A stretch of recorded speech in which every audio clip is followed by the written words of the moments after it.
Hello dear students, welcome back to organised knowledge channel. और आज की जो वीडियो है उसमें हम डिस्कस करेंगे worksheet number 39 for class 9th। विषय हिंदी है और ये वर्कशीट प्यारे बच्चों आपके लिए 8 अक्टूबर 2021 के लिए शेड्यूल की गई है। आज की जो वर्कशीट है स्टूडेंट्स, इस वर्कशीट में हम हिंदी रचनात्मक लेखन जो संवाद है उसके बारे में पढ़ेंगे कि जो संवाद होता है उसको कैसे लिखा जाता है और संवाद क्या होता है। वर्कशीट शुरू करने से पहले बेटा प्लीज़ चैनल को सब्सक्राइब कर लीजिए, बेल आइकन को भी प्रेस कर लो ताकि आपको आने वाली वीडियोस की नोटिफिकेशन वो समय से मिल जाए। देखिए आज की वर्कशीट में क्या दिया गया है। प्यारे बच्चों, पाठ्य पुस्तक की पढ़ाई के साथ साथ रचनात्मक लेखन का भी अपना महत्व है। आइए आज के कार्यपत्रक के माध्यम से रचनात्मक लेखन के एक घटक संवाद लेखन पर चर्चा एवं अभ्यास करते हैं। ठीक है, तो इस वर्कशीट में हम संवाद लेखन पर चर्चा करेंगे। सबसे पहले बात करते हैं संवाद लेखन क्या होता है।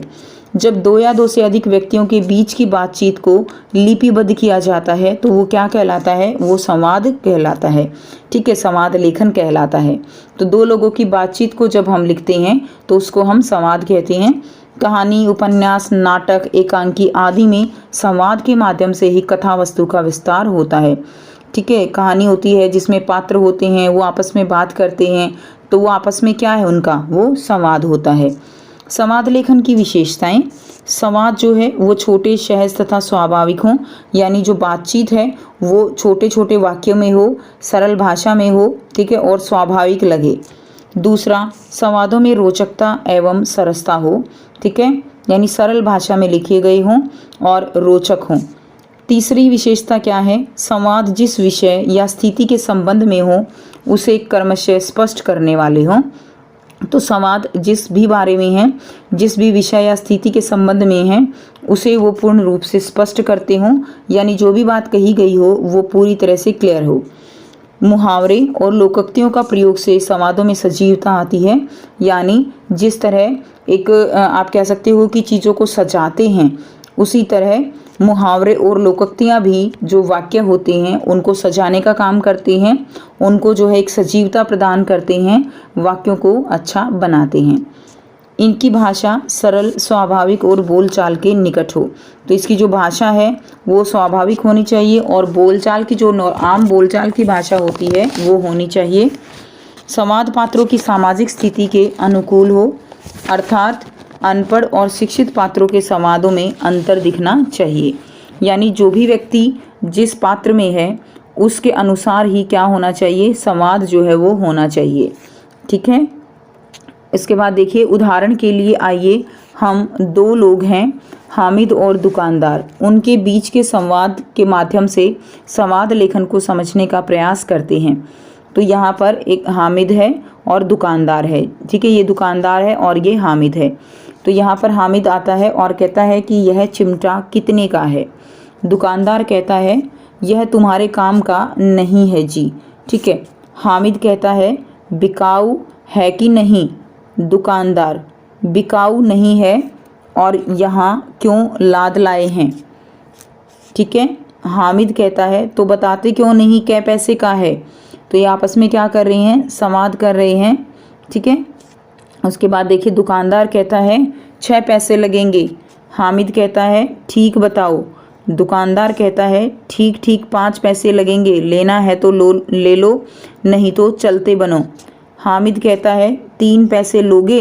तो इस तरह से ये क्या है, यहाँ पे हामिद और दुकानदार की आपस की जो बातचीत है उसको यहाँ पर संवाद के रूप में यहाँ पर लिखा गया है। ठीक है, अब आपको यहाँ पर दो जो है टास्क दिए गए हैं। पहला है अपने ऊपर संवाद लेखन का। आपने ऊपर संवाद लेखन का एक उदाहरण देखा। अब आप भी निम्न दो स्थितियों और पात्रों के अनुसार संवाद लेखन का प्रयास कीजिए। ठीक है, तो यहाँ पर आपको दो जो है टास्क दिए गए हैं जिनमें आपको संवाद लेखन का जो है प्रयास करना है। तो आइए इनको करते हैं। प्रश्न 1 दिया गया है, अब आपके विद्यालय आंशिक रूप से खुल रहे हैं। आपके दो मित्र अलका और दिवाकर के बीच ऑनलाइन कक्षाओं और विद्यालयों में होने वाली कक्षाओं के बीच के अंतर पर आधारित बातचीत को संवाद के रूप में लिखिए। तो आपको दोनों की जो बातचीत है अलका और दिवाकर की ऑनलाइन कक्षाओं को लेकर उसको आपको यहाँ पर क्या करना है, एक्सप्लेन करना है, संवाद के रूप में लिखना है। उत्तर देखिए क्या लिखेंगे। अलका, दिवाकर आप खुश हो जाओ। दिवाकर कहता है क्यों? अलका, कुछ ही दिनों में हमारे भी विद्यालय खुलने वाले हैं। दिवाकर, सच में? यह तो बहुत अच्छा होगा, ऑनलाइन कक्षा से छुटकारा मिलेगा। अलका कहती है हाँ, अब हम भी पहले की तरह विद्यालय जाकर पढ़ेंगे और दोस्तों के साथ मस्ती करेंगे। दिवाकर कहता है हाँ, स्कूल जाकर पढ़ने का अलग ही मज़ा है। अलका कहती है कि इन ऑनलाइन कक्षाओं से तो फ़ोन का ज़्यादा इस्तेमाल करने से मेरी आँखों पर चश्मा लग गया है। तो इस तरह से दोनों जो आपस में बातचीत करते हैं उसको हमने इस तरह लिपिबद्ध किया, यानी उसको हमने संवाद के रूप में लिखा है। तो इसी तरह से जो संवाद होता है उसकी जो भाषा होती है वो सरल सटीक भाषा होनी चाहिए। ठीक है, तो आप भी किसी अपने दोस्त के साथ, मित्र के साथ बातचीत करते हुए अपना संवाद जो है वो ज़रूर लिखिएगा। प्रश्न 2 दिया गया है, आप अपने परिवारजन के साथ सब्जी की दुकान पर गए हैं। परिवारजन और दुकानदार के बीच होने वाले बातचीत को संवाद के रूप में लिखिए। तो परिवारजन में आप अपनी मम्मी पापा किसी का भी जो है नाम लिख सकते हैं। ठीक है, तो देखिए जिसके साथ भी गए हैं तो सब्जी की दुकान पर जो है क्या है, मोल भाव करना होता है। तो आपस में जो है क्या बातचीत होती है उसको संवाद के रूप में यहाँ पर दिखाया गया है। परिवारजन, भैया टमाटर कैसे दिए हैं? दुकानदार, 60 रुपये किलो। परिवारजन, इतना महंगा? अभी थोड़े दिन पहले तो 30 रुपये किलो दिए थे। दुकानदार, मैडम अब टमाटर का दाम बढ़ गया है। हमने क्या पढ़ा था कि जो बहुत आप कह सकते हो कि जो भी पात्र हैं उनके बीच में थोड़ा अंतर जो है वो ज़रूर दिखना चाहिए। ठीक है, तो यहाँ पर दुकानदार क्या कहता है, मैडम अब टमाटर का दाम जो है वो बढ़ गया है। परिवारजन, फिर भी भैया आप तो बहुत महंगा बेच रहे हो, कुछ तो दाम कम कर लीजिए। दुकानदार, मैडम हमें भी मंडी से बहुत महंगा खरीदना पड़ रहा है। परिवारजन, चलो ठीक है भैया, दे दीजिए 1 किलो टमाटर।